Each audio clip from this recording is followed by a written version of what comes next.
Monsieur Barbier, Monsieur Legrand, cher public, bonsoir et bienvenue à ce débat inaugural de la 51e saison des Mardis de l'ESSEC, organisé avec le concours du cabinet d'audit et de conseil Mazars et du groupe La Poste.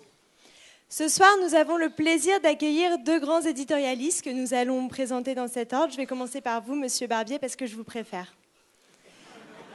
Christophe Barbier, on est ravis de vous accueillir, vous le Lady Gaga de la presse française. Moi aussi, c'est vous que je préfère dans cette assemblée. Du coup, je vais refaire ma blague pour être sûr que tout le monde rigole. Christophe Barbier, on est ravis de vous accueillir, vous le Lady Gaga de la presse française. Moi aussi, c'est vous que je préfère dans cette assemblée. Moi, je m'en vais. Vous en doutiez, et pourtant, l'homme assis à ma gauche fait et défait la mode au gré du port de sa fameuse écharpe rouge, qu'il ne cite, je cite, que dans l'intimité, tiens donc, sur les plateaux télévision et quand il se sent chez lui. Donc, on va remarquer qu'il n'est pas très à l'aise ce soir, Monsieur Barbier. Eh oui. D'ailleurs, quand on lit l'article... Je me sens chez moi, mais il y a un peu beaucoup d'invités. D'ailleurs, quand on lit l'article... On ne peut pas leur demander de sortir et puis on reste... Tout à l'heure. D'ailleurs, quand on lit l'article qui porte votre nom sur Wikipédia, on est d'abord étonné de son plan en 3 parties, biographie, aspect vestimentaire et enfin, en tout dernier, idée.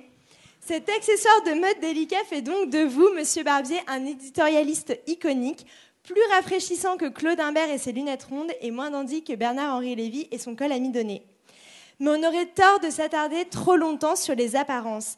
Diplômé de l'ENS de la rue d'Ulm et d'une maîtrise d'histoire, vous parachevez ce parcours de premier de classe par un master spécialisé médias à l'ESCP-EAP en 1992, ce qui laisse à penser que votre bon goût se limite à votre style. Au moins, c'est dans Paris.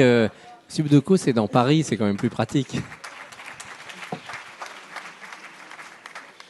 Journaliste politique au Point en 1990, puis à Europe 1 en 1995, c'est finalement l'Express qui vous passe la bague au doigt en 1996. Dans l'indifférence générale, tant semble évident ce mariage programmé entre un magazine politiquement insoumis et son valet libertin. Mais valet, vous ne le restez pas longtemps, puisqu'en 2006, vous êtes couronné directeur de la rédaction du fameux magazine, ou plutôt tabloïd. En bon roi omnipotent, vous en profitez pour conquérir le royaume de la télévision en multipliant les apparitions sur LCI ou encore France 5. Car s'il y a bien quelque chose que vous aimez encore plus que les débats politico-économiques, c'est le reflet de votre image dans les yeux de la ménagère de moins de 50 ans. Et c'est ça qu'on apprécie chez vous, Christophe Barbier. C'est que ce sang royal, cette noblesse qui se traduit autant dans votre sourire contenu que dans votre port de tête altier, côtoie sans complexe un sincère désir de reconnaissance populaire et une bonhomie presque touchante. Mais quand le peuple vous oublie, quand il rit d'une ligne éditoriale plus acerbe ou d'un billet d'humeur moins galvaudé, vous passez de la vulgarisation à la vulgarité. On se souviendra du célèbre « J'affirme qu'Air France a raison », lancé sans concession en réponse à la volonté de la compagnie de doubler le prix du billet d'avion pour les personnes obèses. Finalement, vous vous plaisez autant à être le monarque respecté du monde des médias que son bouffon parfois grotesque, admiratif de la première dame de France et raillé par la cour au gré de polémiques semées ici et là. Mais quelle injustice de vous dépeindre en petit souverain ridicule, vous qui défendez avec tant de ferveur les valeurs républicaines. En 2007, vous exhortez les candidats à défendre la création d'une 6e République, dans laquelle la femme du président verrait son rôle explicité dans la Constitution. Bizarrement, François Hollande ne trouvait pas cette idée incroyable à l'époque. En revanche, on remarque que vous l'avez bien fait flipper avec l'histoire d'Air France. On l'aura compris...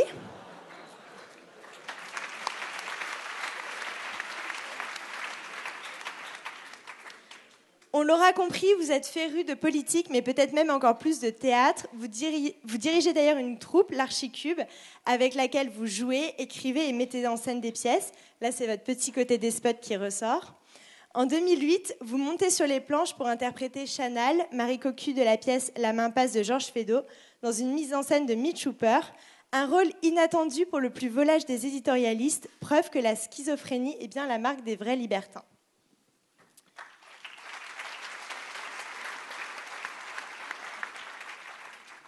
Alors vous, Thomas Legrand, vous êtes un peu différent, quoi. Les bourgeoises, les mecs avec des talonnettes, vos collègues de bureau et j'en passe, tout vous énerve. Dans la cour de récré au lycée, vous étiez le mec qui expliquait à la gente féminine que la vie est un complot, qu'il faut se rebeller contre le système si on ne veut pas faire partie d'un complot organisé. Tout ça avec un air faussement détaché.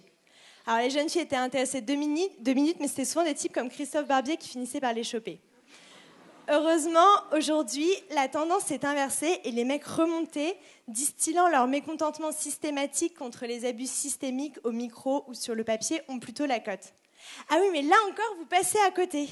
Franchement, on a beau chercher Thomas Legrand, mais votre fan club est aussi déclinant que celui de Karen Cheryl. Vous vous faites même traiter de réel danger par Stéphane Guillon. C'est un peu comme si au lycée, en plus d'être persécuté par Barbier, vous vous faisiez traiter par le gothique marginalisé de la classe. Mais rassurez-vous, monsieur Legrand, par déclin de popularité, on fait ici allusion au désamour que vous cultivez avec le monde politique. Car plus vous ouvrez la bouche, plus les démagos tombent comme des mouches. A l'inverse, vos diatribes assénées comme des coups d'épée suscitent quotidiennement l'intérêt de près de 2 millions de Français sur France Inter, faisant de vous l'éditorialiste le plus écouté du matin depuis que le petit Stéphane a été décapité. Et puis au mardi, on vous aime bien aussi. On aime bien votre carrière très opérationnelle, ça nous parle.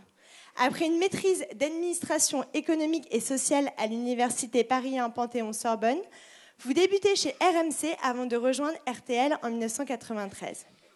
Mais vous n'êtes pas du genre à rester tapi dans les studios de la célèbre radio et en qualité de grand reporter, vous sillonnez le monde. Des stages terrain, vous en avez fait et pas des moindres.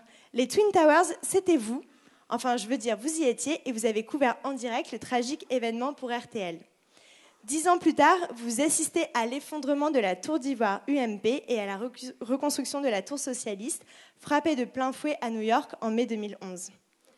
Comme chaque événement que vous commentez, vous dépecez les faits avec une précision et un recul presque médical, en bon éditorialiste intéressé par le diagnostic plus que par le remède. Et vous excellez dans l'art d'identifier les symptômes imperceptibles des contradictions politiques et du malaise français. Vous présentez les faits nus, sans jugement personnel. Enfin, ça, c'est ce que vous dites. Parce que vous confiez quand même dans une interview réalisée pour Arrêt sur Image, l'émission de France 5, qu'on peut deviner quand même assez facilement quelles sont vos inclinations politiques. Bienvenue, messieurs, dames, au rendez-vous hebdomadaire des bipolaires anonymes. Enfin, ce qu'on aime chez toi, Thomas, c'est ton côté jeune. Tu portes des chemises de bûcheron, tu tailles des costards dans les Inrocks, tu écris dans le magazine reactslate.fr. Willy Caro. À quand la direction de GQ, Thomas? On te le demande. La biographe en a assez dit pour ce soir. La parole est aux éditorialistes. Merci pour votre attention.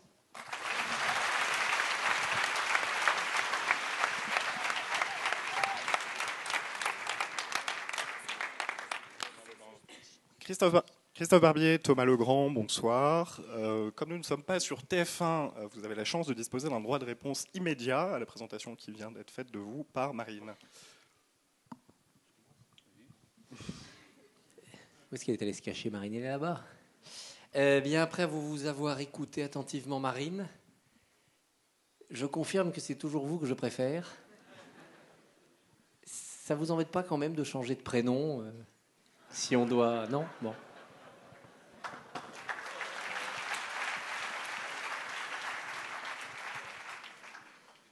Non, moi, j'ai rien à rajouter à un édito. Ça se commande pas. Ça s'apprécie.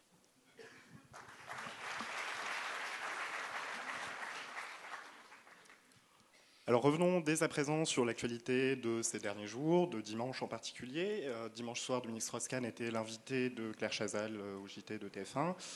Dès le début de l'interview, il a parlé d'acharnement, décrit l'Express comme un tabloïd. À votre avis, pourquoi? Quel était l'objectif? Je pense qu'on a assisté à une grande opération de communication dimanche soir qui visiblement a raté son but. Quant à l'expression autour de l'Express, tabloïd qui agit avec acharnement et qui a falsifié un document ou présenté un document pour ce qu'il n'était pas, ça participait de cette opération de communication. L'Express payant un peu pour tous les médias, comme si l'honneur de Dominique Strauss-Kahn avait été jeté aux chiens, pour reprendre la formule célèbre de Mitterrand aux obsèques de Bérégovoy. Tabloïd, ça tient évidemment pas la route quand on regarde l'Express et quand on le compare avec les vrais tabloïds des États-Unis. Cette semaine, la une de l'Express, demain, c'est une une sur la dette. L'analyse de tous ceux qui ont creusé la dette depuis 1981, donc on ne fait pas moins tabloïd comme sujet. Le grand entretien, c'est René de Obaldia, un académicien qui a plus de 90 ans maintenant et qui a droit à un festival de théâtre, un grand écrivain. C'est dire si on fait pas vraiment dans le tabloïd, et tout est à l'avenant comme ça dans le numéro de cette semaine. Donc tabloïd, c'était vraiment visé à côté de la plaque. Acharnement, non, absolument pas, dans la mesure où tout en présentant des documents qui parfois lui étaient défavorables, comme en effet le rapport médical, on a proposé aussi à nos lecteurs l'intégralité du rapport Vance. Je crois qu'on est le seul journal en France à l'avoir publié noir sur blanc intégralement. Et ce rapport, Dominique Strauss-Kahn s'est assez abrité derrière dimanche soir, lui est favorable puisqu'il concluait à l'abandon des charges. D'ailleurs, le seul journal qui est cité par le procureur Vance dans son rapport, c'est l'Express. Ça m'étonnerait qu'il ait cité un tabloïd. Donc il a mis à côté de la plaque, et puis ce n'est pas la fiche d'entrée à l'hôpital de Nafissatou Diallo que nous avons publiée, mais des extraits du rapport médical, comme j'ai eu l'occasion de l'expliquer, rédigé par un médecin habilité, spécialisé dans les agressions sexuelles, et dont les conclusions ont permis au procureur Vance d'étayer son rapport concluant à l'abandon des charges. Donc je ne comprends pas pourquoi il y a eu cette attaque. Elle était mal calibrée, mal ciblée. Est-ce qu'il nous accuse d'acharnement parce qu'on a été les premiers en octobre 2008 à avoir fait une une sur lui avec l'affaire DSK du temps de l'affaire Pirochka-Nagy? Peut-être. Sauf que si à l'époque il avait perçu l'alerte qu'on lui envoyait, c'est-à-dire faites attention, votre comportement avec les femmes est problématique, vous en aurez des soucis dans votre vie publique, il n'en serait pas là aujourd'hui. Alors c'est quoi? C'est une stratégie de com? C'est une langue de com, comme disait Jean-François Aquili il y a 2 jours sur France Inter? Sans doute. En tout cas, le mot tabloïd est totalement inapproprié, pour reprendre un terme à la mode concernant l'Express. Christophe l'a très bien expliqué. Moi, je vais vous raconter une petite anecdote concernant l'Express et Dominique Strauss-Kahn. Vous vous souvenez tous du sketch très drôle de Stéphane Guillon. Petite parenthèse, je m'entends très bien avec Stéphane Guillon. Et quand il disait... Le titre du papier Thomas Legrand est dangereux, voilà, tu es là, vous êtes là, Thomas Legrand est dangereux, c'était le titre d'un papier qui était très gentil pour moi derrière. Donc en 2008, vous vous souvenez de ce sketch assez drôle et assez prémonitoire finalement de Stéphane Guillon. Et il se trouve que c'est moi qui ai dû accueillir Dominique Strauss-Kahn juste après, parce qu'il n'y avait aucun de mes patrons qui était là pour accueillir Dominique Strauss-Kahn. D'habitude, ils sont tous là, mais là, je sais pas, ils n'étaient pas là, ils étaient restés dans leur bureau. Je l'ai accueilli, il est arrivé comme un taureau, comme ça, sans nous regarder. Son attaché de presse, qui généralement est assez accorte et gentil, pareil. Je les ai installés dans le studio. Et je me suis aperçu dans l'après-midi que l'Express sortait, c'était ce même jour, la fameuse lettre de Pirochka. Et j'ai su après que, alors qu'on ne savait pas, ni Stéphane Guillon, ni moi, ni personne de l'équipe, on ne savait pas que l'Express allait sortir ça. Dominique Strauss-Kahn savait, lui, et pensait qu'on était de mèche et qu'on avait fait ce sketch pour amorcer la machine. Et donc, alors que ce n'était pas vrai du tout, c'était une coïncidence. Et ça a mis un peu dans sa tête l'idée que les médias, ou certains médias, se coalisaient pour faire du buzz. Et le complot déjà. Le complot, voilà. Et voilà, sinon, sur la stratégie de com, on a tout dit. Hein. Moi, je considère, de toute façon, que le journal de TF1, le 20h de TF1, je le dis un peu abruptement, je n'ai pas l'impression de faire tout à fait le même métier que le journal de... Voilà, je ne veux pas faire du Bourdieu de base, pas du tout, mais je pense que la télévision, de plus en plus, ou en tout cas TF1, et certaines chaînes de télévision, je ne mets pas France 2 dans le lot, mais la télévision, de plus en plus... L'information de la télévision, M6 peut-être, dévie, dérive, et la radio et la presse écrite, j'ai l'impression qu'on est plus proches, et voilà. Donc justement, en parlant de dérive, en fin d'interview, en mentionnant un un pacte qu'il aurait passé avec Martine Aubry. DSK a clairement acté pour son retour finalement dans le milieu politique. Et est-ce que selon vous c'est une gaffe ou au contraire? Je ne sais pas ce qu'en pense Christophe. Je sais pas. Je pense que c'est pas la partie de l'interview qu'il a le plus travaillé. C'est pas les sujets qui l'ont le plus angoissé ces derniers mois. Et il a confirmé qu'il y avait un pacte, ce que tout le monde savait. Et c'est pas tellement ça qui est important. Il a confirmé que lui était vraiment candidat. Et donc le pacte était déjà acté, qu'il avait produit ses effets, et que donc Martine Aubry est une candidate de substitution ou de raccro ou de bande touche, alors que depuis des semaines, elle essaie de nous expliquer qu'elle a toujours voulu être candidate, qu'elle se préparait, etc. Et d'ailleurs, c'est juste une petite réflexion au passage. Une sorte de poncif dans l'analyse politique, un postulat un peu automatique qui dit que c'est celui qui le veut depuis le plus longtemps, celui qui est le plus volontaire, qui le veut depuis le CP, celui qui a écrasé tout le monde, celui qui a les chevilles les plus grosses, celui qui est prêt à bouffer tous ses copains, qui y arrivera. Et on considère que ce serait mauvais pour Martine Aubry simplement d'avoir considéré à un moment que peut-être elle n'était pas la mieux placée. Moi, je pense qu'on a un peu changé d'époque.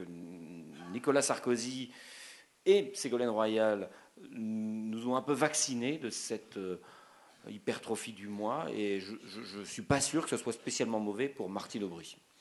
J'étais à iTélé, moi, dimanche, et 20 minutes avant le début du 20h, j'étais avec un journaliste qui avait des contacts dans l'entourage de Strauss-Kahn et qui a su qu'il allait dire « Martine est mon ami ». Donc je pense qu'il avait vraiment l'intention d'envoyer un signe positif, un petit coup de pouce sans trop s'immiscer, comme il l'a dit, qu'il n'avait pas du tout prévu que ça allait se retourner de cette manière, que ça allait être un boomerang. Je crois qu'il sous-estime, Dominique Strauss-Kahn, à quel point aujourd'hui il est piégé à tous les coups. Il parle, ça se retourne contre lui, il se tait, ça se tourne contre lui, il fait une arrivée à Roissy spectaculaire, on le critique, il serait arrivé en avion privé discrètement, on l'aurait critiqué.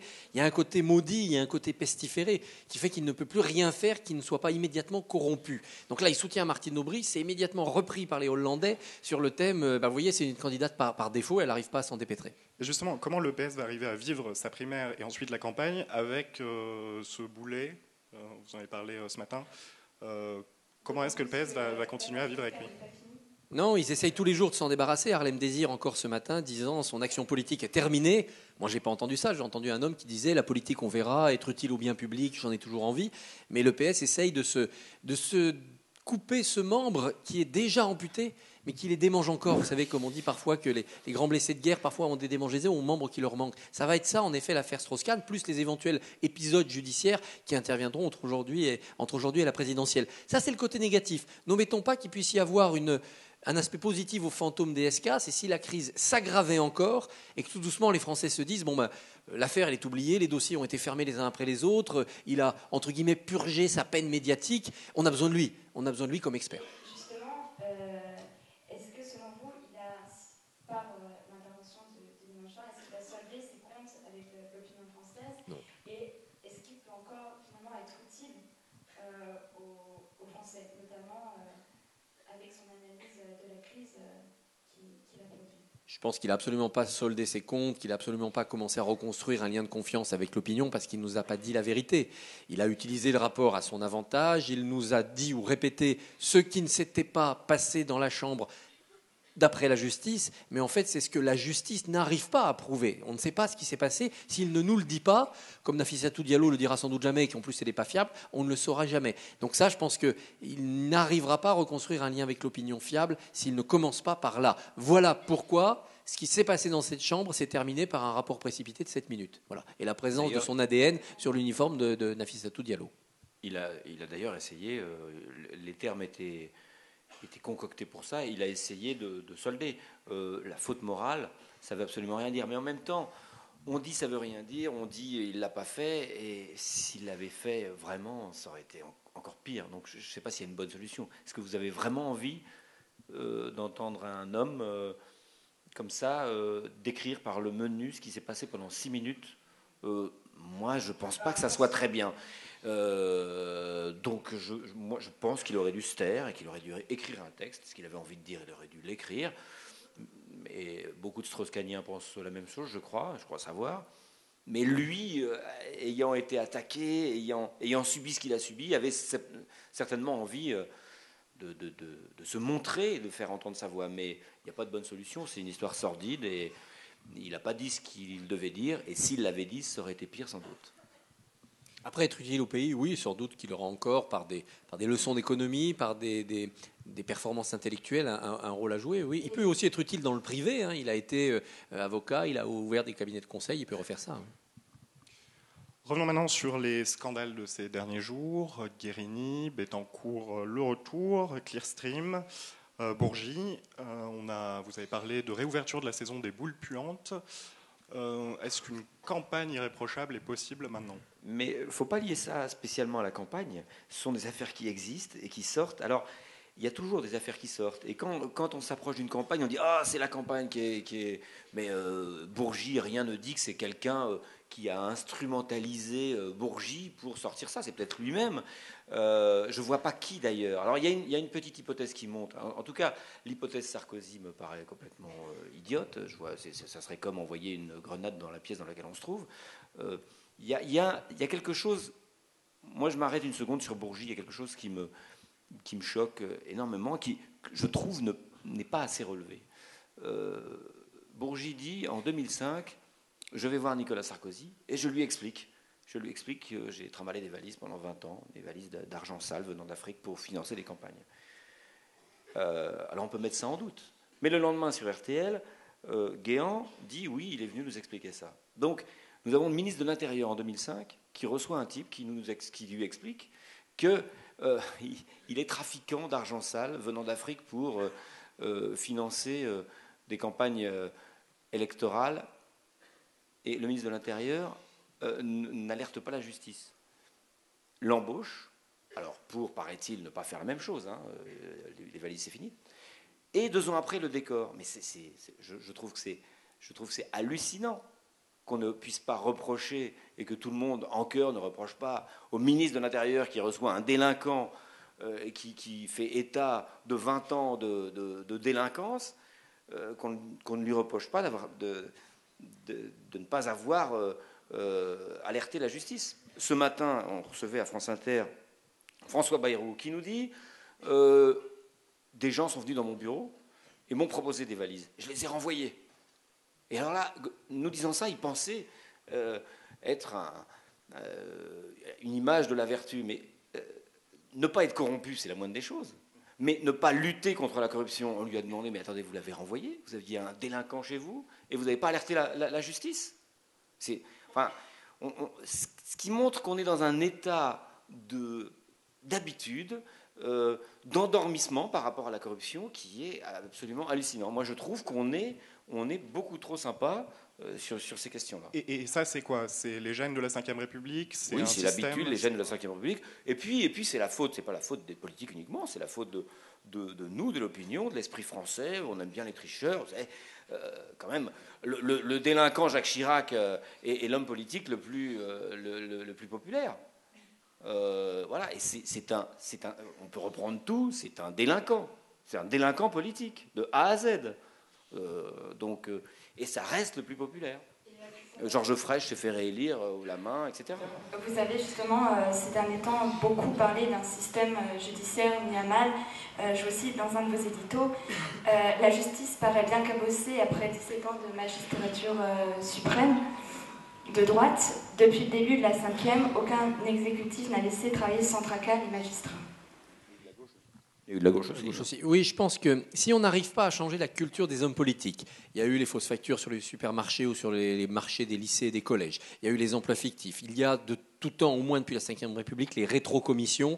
On vend des avions, on corrompt les pays qui achètent ces avions, on les surcorrompt pour qu'ils nous rendent de l'argent. D'ailleurs, à mon avis, une partie de l'argent qui vient d'Afrique n'est pas de l'argent africain, c'est de l'argent qui a transité par l'Afrique pour remonter ensuite en rétrocommission vers Paris. Si on n'arrive pas à changer la culture des partis et des hommes politiques, le seul moyen, c'est d'assurer l'indépendance totale de la justice. C'est-à-dire que la justice ne voit plus sa carrière, les magistrats ne voient plus leur carrière dépendre des faveurs et des choix des politiques. Alors une fois qu'on a dit ça, on n'a fait qu'une partie du chemin. Parce que l'indépendance de la justice, c'est difficile à faire, mais ensuite le contrôle d'une justice indépendante, c'est pas simple à monter non plus. Comment faire ? Est-ce qu'il faut les élire ? Et on va retrouver le procureur Vance ou d'autres. Et donc l'électeur élira des magistrats. S'ils ont bien fait leur travail, bien traqué les méchants, on les réélira. Sinon, on les chassera. Ça pousse parfois à des pratiques un peu particulières. Ou est-ce qu'il faut qu'ils s'autocontrôlent avec un super conseil de l'ordre des magistrats?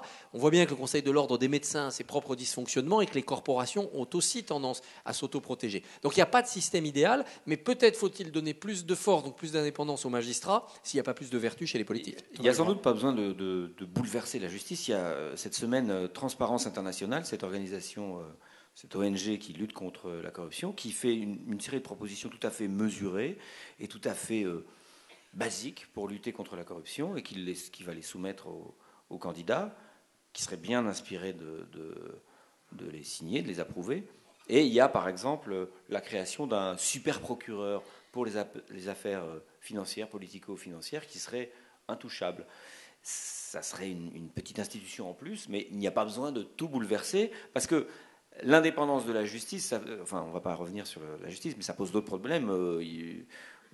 Si on coupe le lien entre le parquet et l'exécutif, il faut refaire toute la justice, enfin, la défense, etc. Donc il y a des solutions assez simples. Ça, c'est un échec du mandat de Nicolas Sarkozy qui promettait une république irréprochable? Oui, d'évidence. D'évidence, c'est un échec parce qu'on voit que ces pratiques ont continué, avec en effet des tolérances vraiment incroyables. C'est un échec aussi parce qu'il voulait réformer la justice. Et toutes les pistes qu'il a ouvertes, que ce soit la fin du juge d'instruction, que ce soit d'autres réformes pour accélérer, que ce soit évidemment les jurys en correctionnel, on voit bien comment ça bute sur le bon sens. Ça n'était évidemment pas possible. Imaginons ce que serait, avec l'indépendance, avec la suppression du juge d'instruction, les affaires qu'on a évoquées. Ça serait quand même terrible. À gauche, on a parlé de l'affaire Guérini qui a pollué la campagne des primaires. Pourtant, le cas n'a jamais été évoqué pendant le dernier débat entre les candidats. Qu'en pensez-vous? Comment est-ce que le PS va composer avec cette affaire? L'affaire Guérini, elle est spécifique. On a des affaires spécifiques là, parce que d'un côté, tout ce qui est rétrocommission, tout ça, c'est la perpétuation de pratiques qu'on croyait disparues. Avec l'affaire Guérini, on a l'hypothèse de quelque chose de nouveau. Laissons l'enquête se terminer, rien ne le prouve. Mais pour l'instant, comme il est mis en examen pour association de malfaiteurs, il y a un fil que la justice va tirer pour voir où il mène, qui pourrait nous emmener vers une gangrène de la politique par l'argent de la mafia.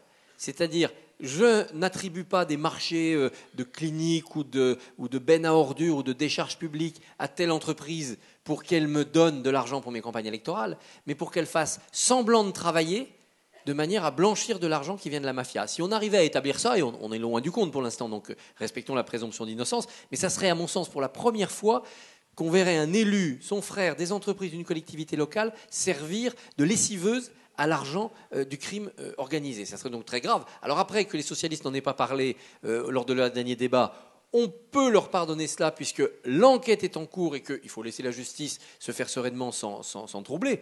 Qu'ils ne s'en soient pas occupés depuis des mois et des mois alors que tout ça était sur le tapis et qu'au moins il fallait prendre des sanctions politiques, des suspensions au moins, ça c'est absolument scandaleux. Ça touche les deux favoris, Hollande et Aubry. Donc ça renvoie à ce que disait Thomas, l'opinion française est finalement tellement habituée qu'elle ne sanctionne pas les hommes politiques qui sont soit corrompus, soit tolérants avec la corruption. Il y avait moi je me souviens d'avoir discuté avec des responsables socialistes il y a quelques mois sur le cas Guérini, et il y avait une sorte d'attitude nordiste sur un exotisme marseillais. C'était pas Guérini, c'était Marseille. Et c'est comme ça à Marseille. Et ça, c'est aussi c'est aussi une perception assez étrange. Il y a une cécité volontaire de la part des socialistes, mais il faut quand même souligner, parce que là, on a l'air de parler d'un monde, on a parlé de la Bolivie. Il y a 36 000 maires, il y a des milliers de conseillers généraux, de conseillers régionaux, il y a beaucoup d'élus locaux qui font un boulot de terrain, de maillage, et même des élus importants. Le monde politique français n'est pas composé que de truands, de mafieux, de porteurs de valises. Et il y a beaucoup de gens, et la majorité, qui sont honnêtes et altruistes. Mais c'est ce qui occupe les éditos de l'Express et de France Inter. Oui, mais moi j'essaye souvent de pondérer derrière. Mais c'est vrai que c'est le problème. Ouais. Il ne faut rien laisser passer. Si nous, on commence à baisser les bras et à dire bon, un de plus, c'est normal, c'est comme ça, ben là, c'est fichu. On est conscient quand même que nos indignations ça, c'est toujours ont assez fait, peu ça, d'efficacité. c'est le truc insupportable. Les valises, ça, c'est toujours fait. Avant d'abolir l'esclavage, ça, c'était toujours fait aussi. Alors, justement, vous parlez d'une finalement dichotomie peut-être entre les politiciens, voire même... alors nous, on avait presque l'impression d'une schizophrénie, puisque d'un côté, on a des liasses de billets dans les tam-tams, et de l'autre, l'enchaînement actuel des plans de rigueur. Et donc, on va se centrer sur le cas de la France. Tout d'abord, quel est le risque sur l'opinion de ce plan de rigueur? On a l'impression qu'il est un peu fait de briques et de broc. On supprime une mesure, on en trouve une nouvelle. Donc, on se dit que finalement, c'est une solution précaire prise dans l'urgence. Qu'en pensez-vous? C'est des questions techniques, alors je vais aller manger un morceau et puis je te laisse et je reviens. Non, mais visiblement, ce plan de rigueur, on peut pas reprocher au gouvernement de ne pas vouloir atteindre les 3% et de ne pas vouloir chercher par tous les moyens la façon la plus efficace de régler la question terrible des comptes de la nation. On peut lui reprocher d'avoir un certain manque de courage. C'est un plan de rigueur préélectoral. C'est vraiment un plan de rigueur d'ailleurs? Non, parce que c'est vraiment du briquet de broc et c'est un plan de rigueur préélectoral. La suite viendra. Mais je pense qu'il y a un changement dans la mentalité des Français. C'est-à-dire que on était habitué à la dépense, on était habitué à la répartition. C'est notre système, notre modèle social français. On était habitué à une certaine façon de dépenser et de gérer les comptes publics. Mais j'ai vraiment l'impression que la rigueur est rentrée dans la tête des Français. D'ailleurs, le mot rigueur, ce qui est intéressant en politique, il faut toujours s'attacher au mot. L'histoire du mot rigueur, qui était un tabou, il ne fallait pas dire qu'une politique était de rigueur. C'est quand même le seul métier où la rigueur est un gros mot. La rigueur, c'est un beau mot. Et d'ailleurs, la rigueur, le mot rigueur avait été introduit par Pierre Mauroy en fin 82, après le discours de Figeac de François Mitterrand, au moment de ce qu'on a appelé donc le discours, le virage de la rigueur, parce qu'il avait peur, alors qu'il allait serrer toutes les vis budgétaires, il avait peur qu'on taxe cette nouvelle politique d'austérité. C'était le mot austérité qu'on donnait à la politique de Raymond Barre, qu'il avait combattu. Et donc, comme il allait faire à peu près la même chose à partir de 83, il a dit, il faut repeindre tout ça en rose, on va prendre un joli mot, rigueur. La rigueur a laissé un mauvais souvenir, et donc il ne fallait plus dire rigueur. Et Nicolas Sarkozy disait, mais non, ce n'est pas du tout une politique de rigueur. Et maintenant, ça y est, le mot rigueur est entré dans le vocabulaire, et vous voyez qu'au PS, eh bien, c'est celui qui affiche le plus... même un physique de rigueur et une politique de rigueur qui recueille les fruits dans les sondages et peut-être dans les urnes. Donc je pense que ceux qui parleront de rigueur auront une prime électorale. Les gens savent qu'il va falloir se serrer la ceinture. Il va simplement falloir choisir entre ceux qui nous proposent de serrer notre ceinture d'une façon plus juste. Dans le même temps, le PS évoque effectivement des plans de rigueur également, hein, c'est une question de crédibilité, mais dans le même temps, il diffère la possibilité de voter une règle d'or dès à présent pour assurer les marchés. Moi, je pense qu'ils ont fait une erreur. Je pense qu'ils auraient dû dire en juin, quand la règle d'or est venue en débat, bien sûr, on la vote, mais on vous prévient, elle est totalement insuffisante.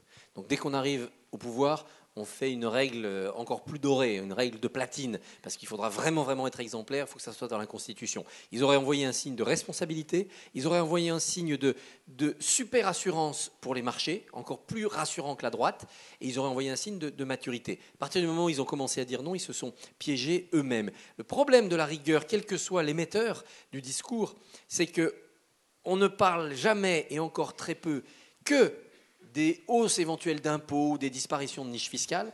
Personne n'a présenté pour l'instant un grand plan de baisse des dépenses. La droite s'abrite derrière le 1 sur 2 qui rime plus à grand-chose maintenant et qu'il faudrait évidemment éclaircir et préciser. La gauche ne parle absolument pas d'une baisse des dépenses, sauf de temps en temps, elle parle éventuellement des dépenses militaires, et c'est tout. Or, ce qui attend les Français, si vraiment il faut faire un plan de rigueur drastique parce que ça dégringole sur les marchés ou sur les notations, ça sera baisser les dépenses, c'est-à-dire moins payer moins de fonctionnaires, peut-être moins servir de pension aux fonctionnaires retraités, peut-être enlever des avantages aux retraités classiques du privé, et surtout toucher au remboursement de la sécurité sociale. Et dire du jour au lendemain, finalement, le déremboursement, il est brutal et massif. À moins que vous soyez atteint d'une très très grave maladie, débrouillez-vous. Prenez une mutuelle, une assurance privée, sinon payez de votre poche. Peut-être que la gauche ferait un remboursement par classe en fonction des revenus. Tout le monde cotise au prorata de ce qu'il gagne et on est moins remboursé si on est plus riche. On aura des cartes vitales de couleurs différentes. Mais ça sera ça qui fera mal, ça sera la baisse des dépenses. C'est vrai que quand on reçoit le matin sur France Inter des leaders de gauche, à chaque fois qu'on demande comment vous allez réduire le déficit, ça commence toujours par « je vais vous donner mes priorités ». Alors les priorités sont réduites, c'est vrai. Mais les priorités, ça reste des dépenses. Et on n'arrive jamais à avoir effectivement les coupes. Il y a quelques petits cliquets idéologiques qu'il faut faire tomber. C'est pas des, quand je dis idéologique, c'est pas négatif. Hein. Par exemple, il y a une phrase qui est issue du Conseil national de la résistance, qui est très belle, et qui était une des bases de notre système, de notre modèle social français, c'est en matière de santé, en matière de prestations, on dépense selon ses besoins et on cotise selon ses revenus. C'est un truc qui fait que, par exemple, la CFDT refuse que les ménages riches touchent moins de prestations sociales, enfin d'allocations familiales, alors que ça paraîtrait absolument normal qu'on casse quand même ce cliquet idéologique qui nous a permis de vivre comme nous avons vécu pendant les 30 Glorieuses, mais qu'il faut peut-être faire évoluer. Mais ça vient petit à petit. Par ailleurs, il y a un moyen d'alléger le fardeau de la dette par rapport aux menaces sur les marchés, c'est de transférer l'argent que l'on doit à des prêteurs étrangers sur de l'argent que l'on doit aux Français. Empruntons aux Français pour rembourser la dette qu'on doit aux étrangers. C'est le socle de la dette française. C'est le grand emprunt de Nicolas Sarkozy, ça. Oui, mais le grand emprunt, comme c'était pour investir tout de suite, il avait cette vertu, mais il faudrait faire la même chose pour la dette structurelle. Oui, un peu comme les Japonais ont une dette très appuyée sur leur épargne et donc échappent en partie aux foudres des marchés. Mais ce qui est vrai et ce qui est à mettre au crédit des candidats du PS et même de l'UMP, c'est qu'ils ont l'air d'entamer une vraie réflexion sur la fiscalité. Et il y a beaucoup de choses, les travaux de Piketty, il y a beaucoup de choses qui se passent en ce moment et c'est vrai qu'il faut retrouver la progressivité, il faut retrouver une certaine justice fiscale. Et pour une fois, on a l'impression que ça va se faire. Aujourd'hui, c'est la Grèce qui négociait les modalités de la seconde tranche d'aide que les pays européens et que la Troïka, FMI et Europe pouvaient lui accorder. Est-ce que la grenade grecque va exploser avant la fin de la campagne ? Moi, je pense qu'elle a déjà explosé, la grenade grecque. Elle a explosé parce qu'on a vu que l'Allemagne traînait des pieds pour adopter des solutions. Elle a explosé parce qu'elle a retardé la déclaration de candidature de Dominique Strauss-Kahn. S'il n'y avait pas eu l'affaire qu'on a évoquée, est-ce que Strauss-Kahn aurait pu quitter sereinement le FMI et ne pas apparaître comme un lâcheur, comme un déserteur ? Ça le travaillait quand même. Et elle a explosé parce que l'importation dans nos débats de la rigueur et de tout ce vocabulaire un peu angoissant, c'est venu par la Grèce. Donc la grenade grecque, elle a explosé. Le problème, c'est est-ce que ces éclats vont simplement blesser les budgets des pays qui l'entourent, ou est-ce que les éclats vont aller frapper la poudrière portugaise, la réserve de munitions espagnoles et l'armurerie italienne ? Et alors là, on aura une explosion en chaîne. Mais elle a déjà explosé. Hein. Voilà, alors ça c'est l'exposition des banques françaises à la dette grecque. C'est simplement la ligne bleue. En rouge, c'est l'Italie, et ensuite le Portugal et l'Espagne. Le grand morceau, c'est l'Italie, donc. Ça, c'est le reste de la grenade. Damned, il y a la mienne. BNP, oui. BNP Italie, oui. Est-ce qu'on doit déclarer maintenant la faillite de la grecque, les lâcher, les punir et en finir avec cette histoire et repartir en campagne ? Non, moi je suis assez favorable à l'option des eurobonds, c'est-à-dire l'Europe emprunte en tant qu'État fédéral et donc avec une forte crédibilité, donc des taux très faibles, et peut prêter à ces régions faibles qui sont la Grèce aujourd'hui, l'Italie, l'Irlande, etc., peut-être un jour la France. Je pense que c'est le bon système. Quand on était à l'école, on apprenait le FEOGA, le système de circulation des fonds, et puis après il y a eu les crédits régionaux, c'est-à-dire que les régions étaient classées, la Corse, le Valenciennois ont longtemps été classés en France comme régions les plus pauvres d'Europe et étaient aidées. Puis un jour, il y a la Roumanie, la Bulgarie qui sont arrivées. Donc ces régions françaises sont montées dans les régions à peu près sorties d'affaires et on a transféré les fonds vers des régions pauvres. Faisons la même chose avec les pays. La Bretagne, qui était une terre très très pauvre et qui a été aidée et qui maintenant par l'Europe. Ils ont d'ailleurs en Bretagne voté pour Maastricht, voté pour la Constitution parce qu'ils se sont souvenus de ça. Donc je suis pour un système de fédéralisation évidemment de la dette, de l'aide aux États et donc de fédéralisme politique. C'est plus facile à dire qu'à faire. Je constate que ni Sarkozy ni Merkel ne vont dans cette direction. Je ne comprends pas pourquoi, au moins pour Sarkozy. D'accord. Donc, finalement, doit-on déclarer la Grèce en faillite ? Cet été, donc, les parlementaires ont parlé d'une dette incontrôlable. Dominique Strauss-Kahn a dit qu'il fallait partager les pertes. Il faut que la dette grecque devienne une dette européenne. C'est un peu d'ailleurs l'esprit du plan du 21 juillet. La Grèce nous appartient. À nous, Européens. Dans ces cas-là, si la dette grecque devient une dette européenne, pour que les peuples européens qui votent chacun dans leur pays, parce que là, il y a un décalage démocratique, du coup, entre les décisions à un certain niveau et des décisions budgétaires très importantes et les élections qui se font au niveau national. Dans ce cas-là, il faut que la Grèce fasse des réformes structurelles, notamment de fiscalité, de cadastre, et même que l'Europe puisse avoir son mot à dire. Et ça, les Grecs n'ont pas l'air d'être d'accord avec ça. Si la dette grecque est européenne, la politique budgétaire grecque est faite par l'Europe, puisque les décideurs sont les prêteurs. Ça pose un gros problème démocratique. Justement, les indignés, on en a parlé beaucoup, ça c'est l'opinion publique européenne de maintenant, ça peut faire changer et ça peut faire évoluer les politiques européennes vers une mutualisation des dettes. Pourquoi ça prend pas les indignés ? Moi, quand j'ai vu le premier mouvement en Espagne, je me suis dit oh là c'est parti pour contaminer toute l'Europe, une espèce de mai 68 bis. Il y avait la fin de la scolarité, il faisait beau, les vacances étaient là, il y avait toutes les raisons sociales d'une indignation de la jeunesse, il y avait toutes les angoisses pour que la jeunesse se révolte en disant on refuse de payer pour les aînés, on refuse de payer les pots cassés, on veut tout de suite notre dû. Je me disais ça va flamber immédiatement partout autour, au moins tout le bassin méditerranéen. Et non. Quand il y a eu une tentative avant l'été, place de la Bastille, ça a duré. Pourquoi ? Est-ce que c'est parce que finalement ça va pas si mal que ça et que les jeunesses se disent j'ai plus à perdre en renversant la table, mon allocation logement, ma petite bourse, etc., qu'à gagner en faisant la révolution ? Est-ce qu'elles se disent cela ou est-ce que le sentiment européen national, c'est-à-dire cette nation européenne, partage des mêmes valeurs sur un même territoire, n'est pas encore une réalité malgré Erasmus et l'auberge espagnole ? On est vraiment révolutionnaire dans une société post-industrielle quand ça va bien. 68, c'est quand on n'a pas peur. On peut se permettre d'être utopique quand finalement, à la fin de la Révolution, on sait qu'on trouvera un boulot. Quand les indignés, ils veulent rentrer dans le système, ils ne veulent pas le changer, ils veulent que le système soit aussi, les intègre.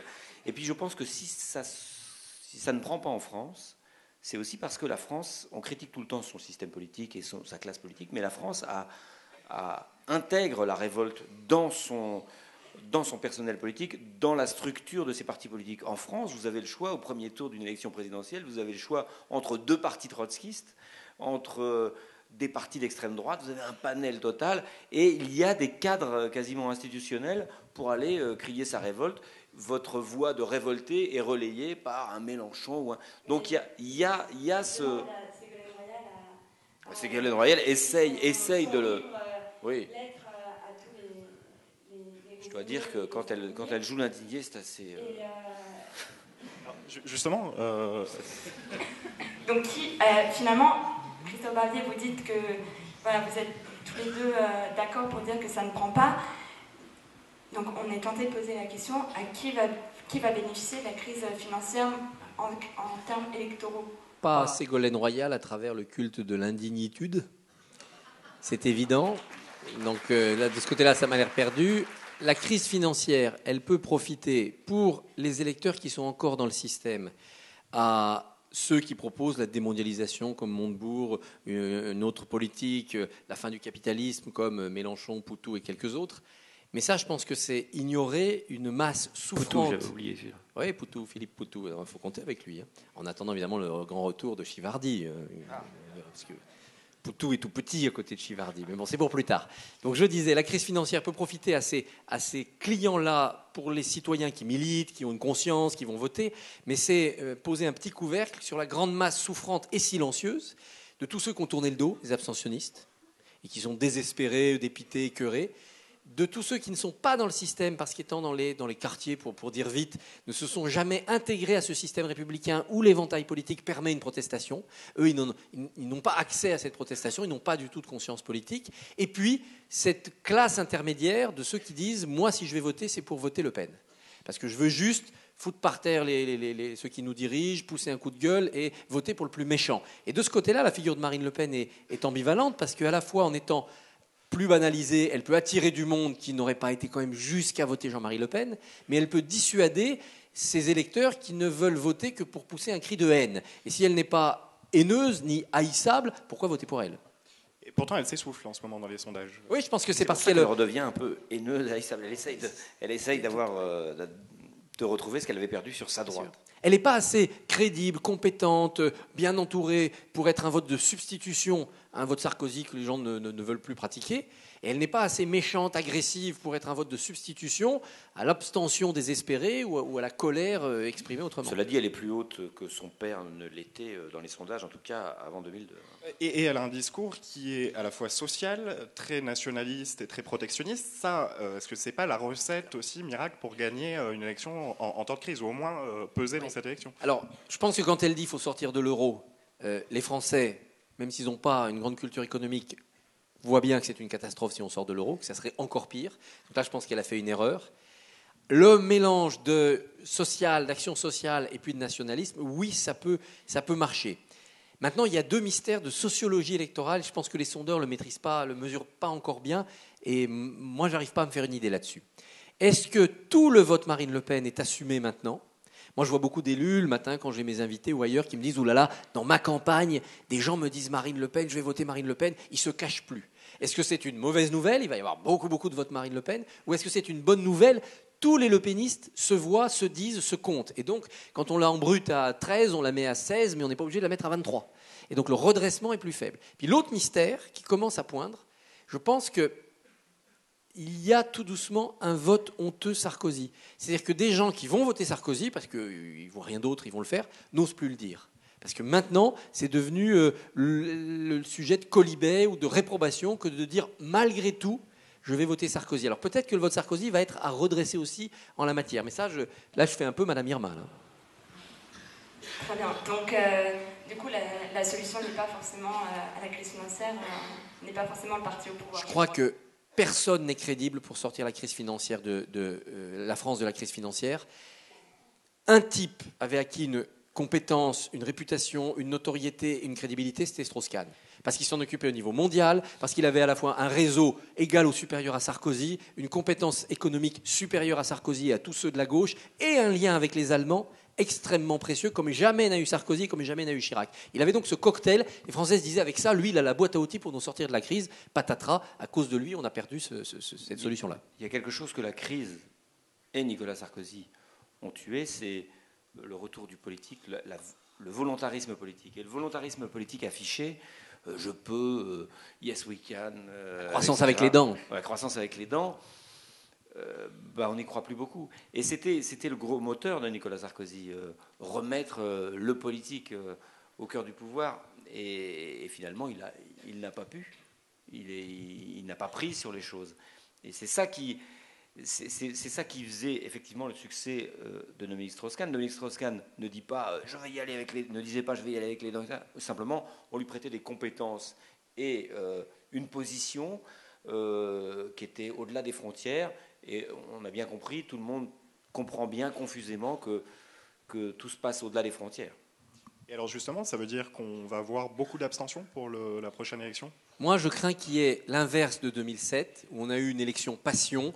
Les gens étaient passionnés par les personnages, l'histoire de Sarkozy, de Royal, même de Bayrou, les idées qui s'échangeaient, jusqu'à l'idée de rigueur que Bayrou avait mise dans le débat, et on trouvait que c'était un débat de bon niveau. Et donc, il y a eu une passion, 85%. Là, je crains le vote à reculons. C'est-à-dire, les gens de gauche vont aller voter quand même, parce que là, ils veulent qu'ils gagnent, mais ils iront quand même, oulala, la tâche est tellement difficile, et si c'est Hollande, il a peu d'expérience, on y va, mais on n'est pas sûr de nous quand même. Et les gens de droite iront voter à reculons en disant vraiment il a tout raté Sarkozy, mais je préfère encore Sarkozy à la hausse d'impôts promise par la gauche. Donc j'ai peur qu'on ait ce phénomène de vote à reculons avec une forte abstention. D'autant que les gens vont se dire on ne va plus élire, comme en 2007, un type qui nous promet de nous apprendre à courir. On va élire un chirurgien qui nous dit qu'il faut nous couper la jambe. Et on sait qu'il faut nous couper la jambe, il faut que le chirurgien le fasse, sinon on va mourir, donc on va choisir le meilleur pour qu'on souffre pas trop et qu'il n'y ait pas de gangrène. C'est pas ta très démonstration enthousiasmant. peut aboutir à l'inverse, parce que si on doit choisir le chirurgien qui nous coupe la jambe, peut-être ça donne envie de voter quand même. En tout cas, il ne faudra pas se tromper. Oui. Ouais. Donc, bref, on ne sait pas. Et au final, Marine Le Pen... C'est cool parce que par rapport aux politiques, nous on peut dire, hop, finalement, je sais pas. C'est une élection illisible. Il y a 5 ans, à cette date-là, Sarkozy était évidemment candidat et depuis le CPE, Villepin n'était plus sur sa route. Ségolène Royal dominait les sondages et la primaire était une primaire de simulation parce qu'on savait que c'était fait. Là, aujourd'hui, Hollande a l'air d'avoir pris la main, mais enfin, tout le monde se dit encore, est-ce qu'il y aura du monde, pas de monde, de la triche, pas de triche. Et puis Sarkozy, on se dit, il est au fond du trou avec des sondages, il ne peut pas remonter. Mais enfin, on se dit quand même, il peut remonter. S'il y en a un qui peut remonter, c'est lui. Personne ne le donne battu. On est vraiment dans la bouteille à l'encre. Alors, justement, Sarkozy aurait tout perdu, sauf qu'il y a eu l'intervention en Libye. Gérard Larcher, ministre de la Défense... Gérard Longuet, pardon. Parle de 320 millions d'euros pour le coût officiel de l'intervention militaire française. Selon vous, est-ce déjà de l'argent bien dépensé ? Et a-t-on finalement lavé les péchés de la France dans le monde arabe par cette intervention ? C'est pas cher du tout, 320 millions d'euros. D'abord parce que si vous utilisez pas... C'est le vrai coût ? Alors, je ne sais pas, c'est peut-être le double. je sais C'est pas pas le problème. On peut calculer d'ailleurs. C'est pas le problème parce que si vous utilisez pas votre armée et vos armes, ça vous coûte de l'argent quand même. Les militaires ils sont payés, les avions ils tournent, les missiles une fois qu'ils ont pas servi, ils finissent par être obsolètes, on les range. Qui plus est, sans tomber dans le cynisme le plus absolu, ça a été un théâtre de démonstration des armes, des capacités, du Rafale, formidable. On n'avait plus de munitions au bout de 2 semaines. Oui, donc ça a été aussi le théâtre de nos limites, c'est-à-dire comment il faut maintenant régler les budgets, les armements, les commandes pour éviter de se retrouver dans cette situation. Quand on s'ausculte, on s'inquiète, quand on se compare notamment avec les Anglais, on se rassure parce qu'ils ont eu encore beaucoup plus de mal que nous. On voit bien comment on est inadapté, qu'est-ce qu'il faudrait faire. Donc le retour d'expérience, comme on dit dans l'armée, sera utile et même précieux. Donc compter les sous, ça ne veut rien dire. S'il y avait eu 3 000, 30 000, 300 000 morts de soldats français engagés, alors là on se dirait c'est un coût en vie humaine exorbitant, quelle erreur. Combien il y a eu de morts du côté OTAN ? 0. Donc la guerre zéro mort, qui est cette espèce de fantasme, parce que zéro mort, c'est toujours chez soi, c'est pas chez les autres, depuis 1990 et la première guerre du Golfe, là, elle était incarnée. Par ailleurs, vous le disiez tout à l'heure, évidemment, il y a des accords d'exploitation du pétrole, évidemment, c'est la Libye qui est riche, qui va rembourser largement le coût de cette guerre. Non, le vrai coût, c'est si une partie des armes qu'on a données aux rebelles se retrouve dans les mains d'AQMI. Et s'il y a déjà, comme on le dit, 60 ou 70 missiles solaires qui attendent les Boeing de touristes français ou anglais pour les faire sauter comme le DC-10 du TA au-dessus du désert. On a évité, soyons clairs, on a évité un massacre et surtout, on a évité que s'arrête net ce qu'on appelle le printemps arabe et qui continue ailleurs. Et donc, 320 millions d'euros, dont je ne sais pas comment d'ailleurs ça a été calculé, moi, ça ne me paraît pas scandaleux. Si Kadhafi avait détruit Benghazi et réglé le problème, on aurait beaucoup de mal aujourd'hui, encore plus qu'on en a, à essayer de ramener Bachar el-Assad à la raison. Est-ce que ça peut servir à Nicolas Sarkozy ? Nicolas Sarkozy, dans Avant de parler simplement des conséquences sur Nicolas Sarkozy, est-ce qu'on en a fini avec la Libye ? Kadhafi, on ne l'a toujours pas. Est-ce que le CNT est légitime et aujourd'hui en place ? On a l'impression que Nicolas Sarkozy a déjà gagné. Est-ce que ça c'est vrai ? L'histoire est risquée, donc on n'en sait rien. Nicolas Sarkozy il a déjà gagné. Il a évité le massacre et il a empêché que s'arrête le printemps arabe. Il n'a pas fait l'erreur de George Bush qui a été sur un porte-avions fin 2003 pour dire. Mission accomplie. Il a été en Libye, on n'a pas capturé Kadhafi. Oui, mais c'est pas Kadhafi le problème. C'est comme Saddam Hussein qui s'est caché 6 mois dans le désert. Kadhafi maintenant me semble hors d'état de nuire. Le problème, c'est d'entendre le président du CNT dire la Constitution sera faite sur la base de la loi islamique. Si ça devient un pays, c'est pas sûr. Hein, si ça devient un pays islamiste radical, ça sera très embêtant. Comme on en a l'impression. Les partis musulmans commencent à devenir un peu comme les partis démocrates chrétiens de l'après-guerre dans l'Europe du Sud. c'est une intégration douce dans une société démocratique. Il faut que ça passe par là. C'est lent, mais c'est le bon chemin. C'est ce que les gens résument par le modèle turc. C'est-à-dire avoir des partis laïques et des partis religieux, mais qui font fonctionner une démocratie. Bon, on verra bien. Hein. On va regarder la Tunisie, on va regarder l'Égypte, où ça tourne plutôt mal. On verra, mais il faudra surveiller ça. Et justement, cette diplomatie occidentale qui n'avait pas vu venir le printemps arabe, est-ce qu'aujourd'hui elle est en place pour faire confiance en ces conseils de transition, ces gouvernements provisoires? Est-ce que les moyens de pression, ils sont sur l'aide économique. C'est de dire à ces nouveaux gouvernants, si vous voulez qu'on vous aide à vous développer, soyez irréprochables sur le respect des valeurs et des droits individuels. Est-ce que les touristes français iront en Tunisie si demain toutes les femmes sont voilées? Est-ce qu'on continuera à aider la Libye ou les Anglais, les Américains, l'Égypte si demain, voilà, il y aura quand même de ce côté-là des moyens de pression. Alors justement, on parle de moyens de pression. Quelle place finalement la France va justement occuper dans la reconstruction?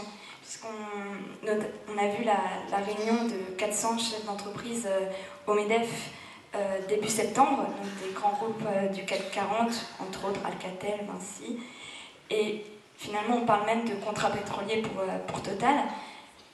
Est-ce que ça va être un moyen de pression sur la Libye? Est-ce que les espérances des chefs d'entreprise vont être comblées? est-ce qu'on va pouvoir trouver des VIE en Libye bientôt pour les étudiants de l'ESSEC? Sans doute, hein. Mais ça c'est le côté mercantile, cynique, retour sur investissement assez inévitable. Ça doit se faire. C'est inévitable. Et puis pour reconstruire le pays, il faut bien des marchés. Tout ça doit se faire dans la plus grande transparence possible. Je ne suis pas certain que ça soit le cas. Et est-ce qu'on peut même parler d'une diplomatie finalement au service des entreprises? La diplomatie défend les intérêts du pays. Les intérêts du pays, bien compris, passent par les entreprises. C'est pas choquant, ça peut paraître choquant de dire ça. Ça ne le serait pas si, encore une fois, la transparence était la plus grande. Or, les relations de la France et de l'Afrique, même de l'Afrique du Nord, ne sont pas assez transparentes, ne sont toujours pas assez transparentes. On n'a pas encore assez de garanties et il faudra être vigilant et il faut s'appuyer sur des organisations, encore une fois comme Transparence Internationale ou comme d'autres, qui commencent à mettre leur nez là-dedans. Et moi, je suis très favorable à ce que la presse et ces organisations, comme en ce moment en Syrie avec Human Rights Watch, je pense que les alliés de la presse et ces organisations-là qui sont très importantes doivent travailler ensemble justement pour qu'une sorte d'opinion publique mondiale fasse pression pour une plus grande transparence. Mais il ne faut pas, par principe, dire c'est dégueulasse, les entreprises françaises profitent de la guerre. Voilà. Les entreprises publiques ou privées, les grandes entreprises occidentales ont toujours fait de bonnes affaires avec les dictatures. Elles en feront avec les démocraties. Mais il ne faudrait pas qu'au nom d'une espèce de vertu, n'y allons pas, on ne va pas profiter de cela, essayer de faire de bonnes affaires, on laisse la place tout simplement aux Américains et surtout aux Russes et aux Chinois. C'est-à-dire ceux-là même qui ont tout fait, Russes et Chinois, pour sauver Kadhafi, viendraient nous rafler les parts de marché. Soyons dans la réelle politique avec ça. Oui, mais enfin, la question qui se pose, c'est que Nicolas Sarkozy est allé en Libye au nom des valeurs. Maintenant, il semble qu'il joue la carte de l'économie. Le mot valeur a plusieurs acceptions. Oui, c'est écrit sur un mur à l'ESSEC, investissement et création de valeur. Mais justement, aujourd'hui, est-ce que l'opinion est prête à comprendre que... déjà, est-ce que Nicolas Sarkozy a été crédible? Est-ce que l'opinion a compris et n'a pas finalement lu entre les lignes dès le début qu'on allait en Libye pour ce... Non. Je pense que l'opinion a compris que c'était d'abord un geste d'autodéfense, si j'ose dire, humanitaire. J'imagine pas un instant que Sarkozy ait appelé les leaders du CNT pour leur dire vous me signez tout de suite un accord pétrolier, sinon je laisse Kadhafi rentrer. En revanche, tout est mélangé. Je pense que l'opinion publique est parfaitement d'accord pour que le président de la République négocie aussi les intérêts économiques en récompense ou en dédommagement des frais engagés pour la guerre. Tout est mélangé, c'est-à-dire qu'il y a ça, il y a aussi une arrière-pensée politique, il y a aussi l'opération de représidentialisation du président de la République. De rattrapage du printemps raté. Tout ça est de bonne guerre, si j'ose ce mauvais jeu de mots.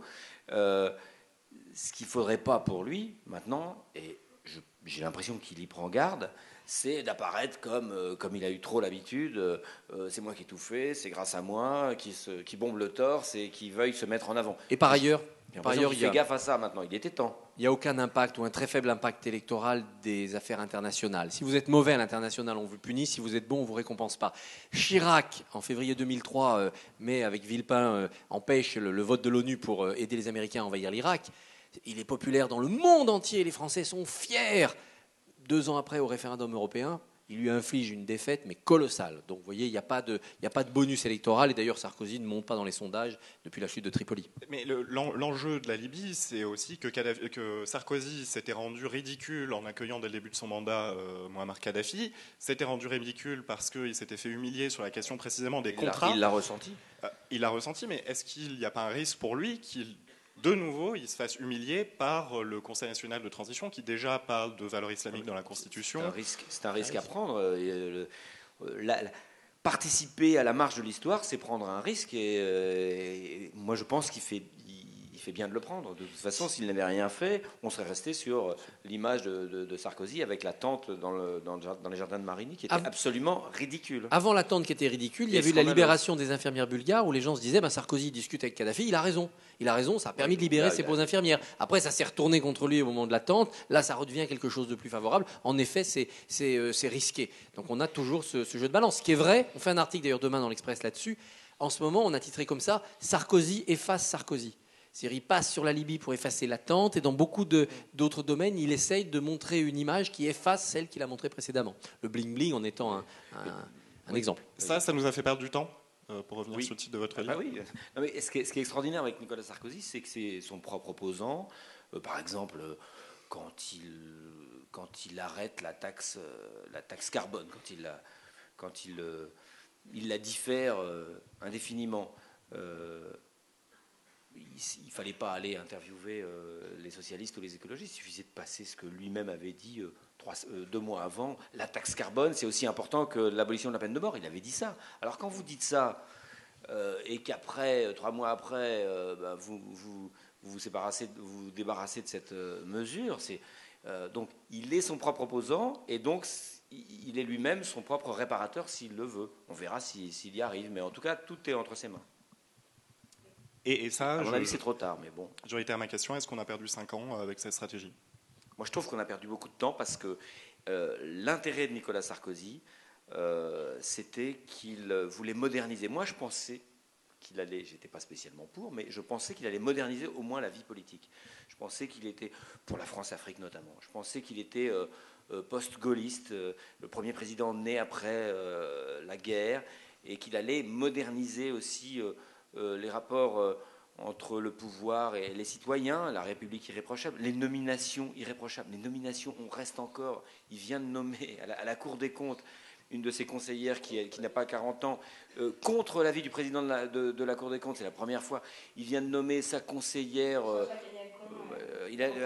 au château de Versailles, alors qui n'a pas particulièrement, qui est très sympathique, mais qui n'a pas des compétences particulières là-dessus. Simplement, on est toujours dans cette néo-monarchie qu'il n'a pas su moderniser, et ça coûtait rien de le faire. Là, c'est pas une question de crise ou de budget. Il y a eu néanmoins la réforme de la Constitution, la réforme des retraites, la réforme de l'enseignement supérieur, etc., etc. Mais je pense que l'on a surtout perdu du temps à cause de la crise et de l'incapacité de Sarkozy à tout de suite changer de politique économique et fiscale. Dès septembre 2008, il fait le discours de Toulon qui est assez juste et assez visionnaire sur l'ampleur du tsunami financier qui nous attend. Et il en conclut quoi ? Je garde mon programme de 2007 qui était un programme fait pour le retour de la croissance et dynamiser ce retour de la croissance.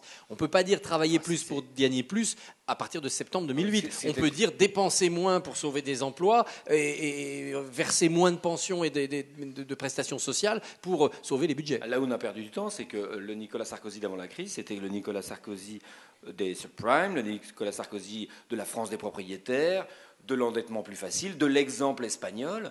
Heureusement que la crise est arrivée assez rapidement pour pas sinon il aurait fait tout ça. Et le jour où la crise arrivait, on était encore.